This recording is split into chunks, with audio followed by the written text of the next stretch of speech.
गणेश शातकस्तोत्रम् सत्तज्ञानानन्दं गजवदनं नौमि सिद्धिबुद्धीशं कुर्वे गणेशशतकं कुजुकेनाहं स्वबुद्धिशुद्ध्यर्थं तिग्मात्रेण गणपतेर्गुणगणविभाविधिर्वर्णनारूपं प्रायो वैनायककृति विदितमत प्रक्रिया विवृत्तिपूर्वं यद्यपि मन्दमतिरहं गुणलवमवगन्तुमतितरां नालं प्रयते तथापि वदितुं लम्बोदरते दयावलम्बेन जगतः सर्गादाद्यात् प्रागप्येकस्त्वमेव भासि विभो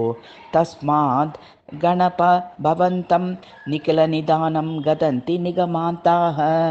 त्वमतो मायातीतं सकलजगत्कल्पनाद्यधिष्ठानम् अद्वैतसीमभूतं वाग्मानसागोचरं परं ब्रह्म सगुणब्रह्मात्मानो गणपति शिवशक्तिकेशवार्काये तेषां कारणमाहुः शुद्धाद्वैतानुगा यमात्मानं यः सर्ववेदवेद्यस्तत्त्वमसि पदादतीतरूपो यः यो योगी वृन्दमृग्यः परमात्मनं तमाश्रये नित्यं यत्पूर्णयोगलभ्यं भूमात्मकमामनन्ति गानपताः शुद्धं स्वमहिमसंस्थं ब्रह्मास्मिन् मे मनः सदा स्मरतां भूमा ब्रह्मैतत्ते षष्ठं गणपं च पञ्चमं प्राहुः तुर्यं गणेशमस्य हि कार्यान् सुगुणात्मनोऽपि तान् पञ्च तत्रोपासनकण्ठे परकष्टाभूतमसि पदार्थमयं स्वानन्दं ब्रह्मैतद्गज वदनमहं भजे जगद्वन्द्वं गानपतपुङ्गवाह किल पादमयान्यस्य पञ्चमस्याहुः शैवाद्वैतादीनां मुख्यब्रह्माणि यानि चत्वारि अव्याकृतं तुरीयं ब्रह्म त्रिगुणात्मकं गुगणेशाख्यं विद्यात्मकं गणपते सततं दूरीकरोतु मम दुरितं यस्य हि नाभिर्ब्रह्मा वदनं विष्णुश्च लोचनं रुद्रः शक्तिश्च वामपार्श्वं दक्षिणमर्को स्मितां यस्त्वात्मा जाग्रत् स्वप्न सुषुप्त ब्रह्म त्रिगुणात्मकं च यत् प्रोक्तं व्याकृतमाविद्यकमपि तदपि व्यक्तं चकास्तु मे चिते ब्रह्मस्वानन्दात्मक विद्यात्मक प्रभेदेन भूम ब्रह्म ततुष्पात् प्रकाशतां मेनिशं यदाकाशे मायासमरसयुक्तं शान्तिगतं निष्कलं परं ज्योतिः यद्ब्रह्मपादरूपं गणेशाद्वैतलक्ष्यभूतमसि यो ब्रह्मपाद आद्यः संयोगायोगपादयुगयुक्तः तौ पादावप्युदिताद्वद्यारोपापवादपरकाष्ठे सदसत् सहजस मात्मक चतुर्विद्यानन्दपादरूपस्त्वं रविशक्तिशहरीणां सङ्गातस्त्वं श्रुतोऽसि गणराज बिन्दुः सोऽहं बन्धोः सासङ्ख्यश्चेति प्रसिद्धभेदयुतः विद्यापादोऽपि त्वं योगिसमाद्य गृहीत सुविशेषः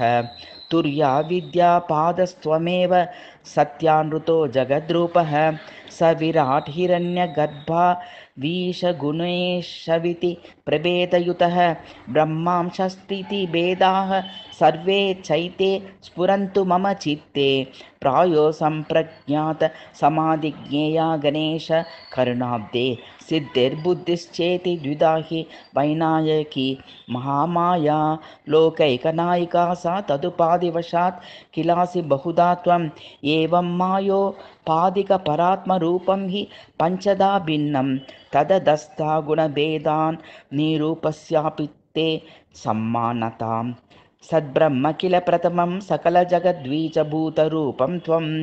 मूर्तिं विनायक इति स्वेच्छावशतो गणेश गृह्णासि बीजस्य भूमिरूपा केवलमाया द्वितीयमूर्तिस्ते वर्तयति कृत्यमखिलं भुवनेशी सा शिवो पराशक्तिः मायेशं तु तृतीयं रविमण्डलगं हिरण्यमयं पुरुषं त्वामामनन्ति वेदा ह्यनवरतं कालचक्रनेतारम् उपहिततुरीयमूर्तिमार्यायुक्तः परः शिवो गिरीशः कल्पान्तकालरूपी त्वमेव सर्वं च सज्जरीहर्षि मायामयो हि विष्णुर् मयोपोदेश्च पञ्चमी मूर्तिः सोऽपि त्वमेव निखिलं लोकं पालयसि लीलया सततम्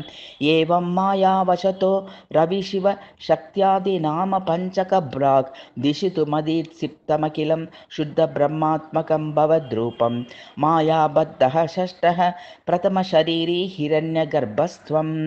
तत्तत्कर्मानुगुणं करोषि सर्गं समस्तलोकस्य प्राक् पद्मासनरूपग्रहणात् भवतोऽप्युदापितो भिन्नाः एताश्च सुगुणमूर्तिरालम्ब्य मतानि पञ्चजातानि एते हि पञ्चदेवाः स्वस्वाधारेषु सन्ति सर्वत्र वर्णस्वधर्मविभवाते जो रूपास्त्रिवर्णदेहेषु गायत्री ग्रहणेन हि तत्ततेजो विशेषतो भाति तत्तज्जातिगुणा अप्युत्कृष्टत्वेन तेन जायन्ते मूलाधारे गणपो मणिपुरे हरिरनाहते शम्भुः राजते रविर्विशुद्धौ ब्रह्मसुरन्द्रशिवा पराशक्तिः अपि च षडाधारेषु प्राप्यैवं ध्यानयोगचित्तलयौ मुक्ता भवन्ति तस्मात् पञ्चायतनार्चनेति हर्षस्ते गणपतिपञ्चायतनं रवीश्वरादीनां यदा तद्वा कृतमपि पूजाविषये त्रिमात्रतृप्तिस्ते प्रासादशुद्धपूजा अत एव विहाय पञ्चदेवानां पञ्चायतन सपर्यां सुगुणसमष्टयर्चनां वदन्ति बुधाः हर्यादिगणेशान्ताः पञ्चेता ब्रह्ममूर्तयो मुनिभिः अत एव प्रणवस्य स गायत्र्याश्चपि देवताः प्रोक्ताः व्याचक्षते हि ऋषयो गायत्र्याः पञ्चदेवता परां प्रणवस्यापि तथैव प्रपञ्चयन्ति स्म पञ्चदाप्यत्यान् अत येषां पञ्चानां ब्रह्मत्वनिरूपणे निष्णाताः उत्तरमीमांसाः षट् शुद्धाद्वैतेन तेनिरे मुनयः प्रतिपादयन्ति चैते यद्यप्या पाततो विभिन्नान् वै सर्वेषां हि ऋषीणां प्रायस्त्वयेव परमात्पर्यम् एते पञ्चमतस्था भवतः सर्वेषु पूज्यत्वं विघ्नाधिपत्यमङ्गीकुर्वन्ति यतो गणाधिपत्यं च भूगतबीजादि यथा पादपरूपेण जायते जगति ब्रह्मैव बीजभूतं प्रकृति पृथ्वी तया हि संयोगात् कारणसूक्ष्मस्थूलप्रपञ्चरूपेण जायते क्रमशः मूलं गणपतिरूपं प्रपश्च रूपस्य पादपस्यैवं बुद्धिः सिद्धिश्च फले मूलं गणपोऽसि विश्वरूपतरोः शाखाः केशः कन्दं त्वर्को किल मूलमुच्चसेतस्त्वं शूले जलसेकात् किल तरुपत्रफालादयोऽपि वर्धन्ते तव पूजया गणपते रविशिव शक्त्यादयोऽपि तृत्यन्ति एवं सुगुणब्रह्मव्यपदेशवतां च पञ्चदेवानां पूर्णकलां शां शावताररूपाश्च मूर्तयोऽनन्ताः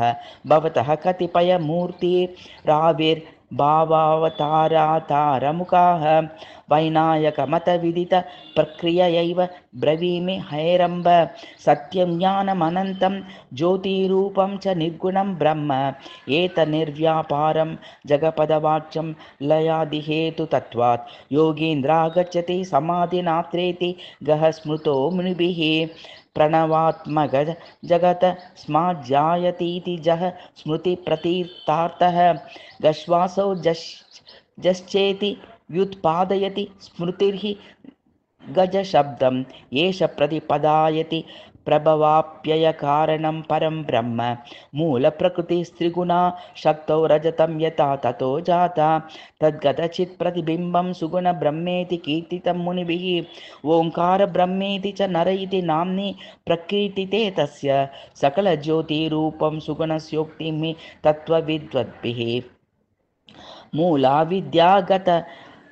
नरमद्वैत ब्रह्मरूपमपि बिभ्रत् निर्गुण सुगुण ज्योतिरूपभयता तृतीयमप्युक्तम् अद्वैत इति सदात्मेत्या नान्याते तदा महावाक्याः इत्युक्तानि क्रमतो नामान्येषां स्मृतीतिहासादौ नरवाच सकलरूपो गजवाचो निष्कलस्वरूपस्त्वं विघ्नेश सकलनिष्कलरूप महावाक्य मूर्तिधारी त्वं ॐ तत्सदिति भेदात् ब्रह्म प्रोक्तं त्रिधा सुधीभिरपि प्रतितं मूर्तामूर्तं त्रिधा तदेवमपि नामान्तराणि सर्वाणि एतानि युदितानि वेदशीर्षेषु कमलावल्लभ भवतः पूर्वोर्वक्त त्रिविधरूपधारयितुः अपि चान्यानि गणपते नामानि सहस्रशः प्रसिद्धानि कद्मज्ञानोपसनखण्डेषु पृथग्विनायकदादीनि निर्गुणरूपध्यानं न साधकला प्रसिद्ध्यति क्षिप्रं तदनुग्रहाय दरसे दीपरिपाकानुरूपरूपाणि मन्दाधिकारिणामपि यथा रुचिः स्यात्तदानुगुण्येन विग्रहवरा गृहीता सर्वे ते मां सदानुगृह्णन्तु कैलासे वैकुण्ठे हिरण्यमयपुरे चयामणिद्वीपे पूज्यन्ते नयमिस्मिन् वा सर्वा मूर्तिश्च तास्तवोपासे अष्टोत्तरं शतं वा सहस्रमत्यष्टमधिकाश्च मूर्तयो वा ते मुख्यत्वेन क्यायात क्लेलन् किला सदा मम स्वान्ते काश्चन पत्नीहीना बहुशक्तियुता च मूर्तयः काश्वेत् पान्त्वे कदन्त भवतोऽप्येकत्यष्टादिशक्त्यः सर्वाः बहुबलपुष्पमही रुहणिकरारामं निघाटितकवाटम् आरामेश समीपे निष्ठन् कृत्वाहार मेषिश्रुतिसविदे यतो पवनपालाः नोद्वाटयति कवाटं स्वाम्यादेशं विना प्रवेशाय त्वद्वन्नोद्वाटयति स्वादिष्ठानादि निजकवाटने सर्वशरीरे मूलाधारस्थिता हि कुण्डलिनी आवृत्य षडाधारान् मृद्भाण्डमिवास्ति मूलवह्नेर्या यद्यच्च मे द्रुमेऽग्नि स्तन्मूलानले भवान् गणेशोऽस्ति तत्रत्य सिद्धिबुद्धयाद्दि युतभवदाज्ञां गणपाज्ञां विना कदाचिदपि यदि तव पूजा क्रियते विनायकोद्वाटिताः षडाधाराः अत एव पूर्वपूज्यः सर्वा कर्मा रम्भे त्वमेव देवाद्यैः शुक्लाम्बरेदि मन्त्रं प्रोच्चार्य चतुर्मुखादयोऽपि त्वां श्वेतविनायकर्मूर्तिं ध्यात्वा कुर्वन्ति कुट्टनं मुष्टया सर्वशरीरी शिरस्ता मूर्धनि करकुट्टनात् सुधागलिता पतति सुषुम्नानाडिद्वारा मूलादुपर्युपोद्गतया सिद्धता बुद्धता च युते मूलाधारस्तनगणपतौ भवति तेन प्रसीदति भवान् करोति कर्मार्हमन्तरात्मनां तादृशकुट्टन तुष्टं श्वेतविनायकमानारतं कलये पीयूषमतनसमये पुरुहूतमुखैश्च पूजितो यो भूत् भवतस्तेजोरूपं नरामरादैर्न शक्यते द्रष्टुम् अत एव नयनविषयं गृह्णासि त्वं गजाननशरीरं मृगजात्मकरूपं वह्निगुणसुगुणस्वरूपत्वाच्च हे लम्बोदर स्यादेकदन्त भवतो गजाननाख्या सुविश्रुताम्नये गजपदवाच्यं हि मुखं प्रथमं कार्यं हि यस्य देवस्य अत एव वासकथितो गजमुखा नामेति मन्वते मुनयः त्यक्त्वा मायावदनं गजवदनं निर्गुणं ददौ देवः यो लीलया गणेशस्तं त्वां शरणं सदा प्रपद्येऽहं विगतो नायक इति सा विनायकाख्या श्रुतौ सम्मानाता सर्वेषां हि विशेषात् नायक इत्यप्यब्रियत्यर्थं विघ्नो विहितो जगतां साम्राज्यस्य विशेषतो हननात् उक्तः स एव कालस्थानत् त्वमेव विघ्नेशः जीवेश्वरा हि वशगा भवन्ति कालात्मनः परेशस्य तदधीश्वरस्य भवतो विघ्नेशत्वे किमस्ति वक्तव्यं सर्वब्रह्माण्डानां स्वतन्त्रदेवो विनायको राजा राजप्रतिनिधिर्रर्कः सहायभूता शिवा महाराज्ञी सृष्टिस्थितिसंहारान् कर्तारो दातृहरिगिरीशाश्च राज्याधिकारसचिवाः सन्ति भवानी दिवाकराब्ध्याश्च यद्राज्यरक्षणायैतत् सेनापतितां गुहो महासेनः तज्ज्येष्ठराजनामा गजाननो भूतितीरिभं मुनिः यस्य ज्येष्ठा भावज्येष्ठद्वादपि च राजभाववताम् तज्ज्येष्ठराजनाम प्रोक्तं स तदा विराजतां चित्ते यस्योद्वरमवलाम्बश्वराचरणां हि सर्वजन्तूनां मातापितरावपि प्रलये स्थित्यादावपि जन्मादावपि यः सदैव लम्बोदरं तमवलम्बे शूर्पस्तुषमिव कलुषं निरस्यतीत्यस्य विगलितरजस्तमोमलमतिपूतं मां करोति स गणेशः ब्रह्मात्ममस्तकत्वात् कण्ठादो मायिकस्वरूपत्वात् वक्रं देहविलक्षणमस्य तुतुण्डं च वक्रतुण्डोतः मायावाचक एकः दन्तः सत्तात्मवाचकश्च तयोः योगो गणेश इत्यत उक्तो सावकेद दन्तां नापि ब्रह्मात्मनां पतित्वान् माया गौरी महेश्वरादीनाम् अन्नप्राणप्रभृतिप्रणवान्त ब्रह्मणां प्रतिवाच यब्रह्मणं पतिरिति प्राहुर्वैदाधिपत्योऽेवं तमहं सर्वाधीशं सततं परिशीलयामि विघ्नेशं ब्रह्मादिस्तम्भान्त प्राणिगणानामाधीश्वरो यतः सुगुणब्रह्मगणानामपि तस्मात् त्वं गणेश इत्युक्तः यन्नामरूपभोगान् मायौ गूढान्तरेव मुष्णति तन्मूषकस्वबाहो यस्य स गणपो विहरतु मम मनसि मूलप्रकृतिपत्नी जहाति चैनां तु भुक्तयो भोगां यः पत्नीहीनो विहितस्ततो गजास्योनिशं स मां पातु ब्रह्मनिवेदे चरतीत्यर्थमभिप्रेत्य वेदगम्यत्वात् तं ब्रह्मचारिशब्दं कुञ्जरवदने प्रयुज्यते कवयः ब्रह्मात्ममस्तकत्वात् तस्य महावाक्य गणपतेष्व विभोः तेन च सह सञ्चारा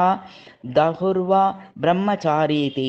आत्मा रामत्वादपि चरति ब्राह्मवृत्तिरिति यमिहा मनन्ति मुनयः पायाच्च ब्रह्मचारिदेवो गणपो मां सन्द्वापरे पराशरपुत्रः सिन्दूरदानवं न्यवतीत् यद्ब्रह्मचर्यवती वर्ति गदितोतो ब्रह्मचारिशब्देन विमलकमण्डलत तटिनी नीतरमयूरेशनगरवर्येयः भूस्वानन्दे सुचिरादार्भिर्भूतोद्भूतानि कृत्यानि लोकानुकूलभूतान् सिन्धुवदातींश्च बहुविधान् व्यदतात् निखिलानुग्रहनिरतः सततं द्वैमातुरः स मां पायात् यत्कोपपावकार्चिष्य सुरौ चण्डप्रचण्डनामानौ प्राप्तौ पतङ्गभावं पालयतु स मां सदैव विघ्नेशः यश्चाष्टगन्धनिर्मितचन्दनगणपो पुरा भृगोसुतया रमया प्रपूजितः सन् विवाहसमये पुराणपुरुषस्य दुर्गन्धासुरमवदीन् मधुकैटमवेदस समुद्भूतं योऽपि च गव्यगणपतिर्महितो गोलोकराधया पूर्वं गव्यैः पयोदधिधृतैर्जगान पापासुरं दुरात्मनां वरिवस्यात् यनवरतं तविघ्नेशं दयापयोराशिं यं हारिद्रगणपतिं हिमवदुदिहिता महेश्वरश्चापि स्वीये विवाहसमये ह्युपूजयेतां च दम्पती प्राञ्चौ यश्च हरिद्रा बिम्बादार्विर्भूतो गणेश्वरः सद्यः अवधीतमङ्गला सुरमन्यमपरमारणामकं हसुरं गौरीहरवचनाद्यं च शुभादौ प्रपूजयन्यत्य मम हारिद्रगणपतिर्हरतु स दुरितं समस्तमपि सद्यः कृतयुगसमये योऽसौ काश्यपपुत्रो महोत्कटो भूत्वा देवान्तकं नरान्तकमपि नाम्नां तावहन्महा दुष्टौ प्रापय दानन्दभुवं सशरीरं काशीराजमपि भक्तम् अकरोचाद्भुतलीलामहोत्कटं त्वामहं सदार्हामि योऽपि वरेण्याय पुरा गणेशगीतं हितामुपदिदेश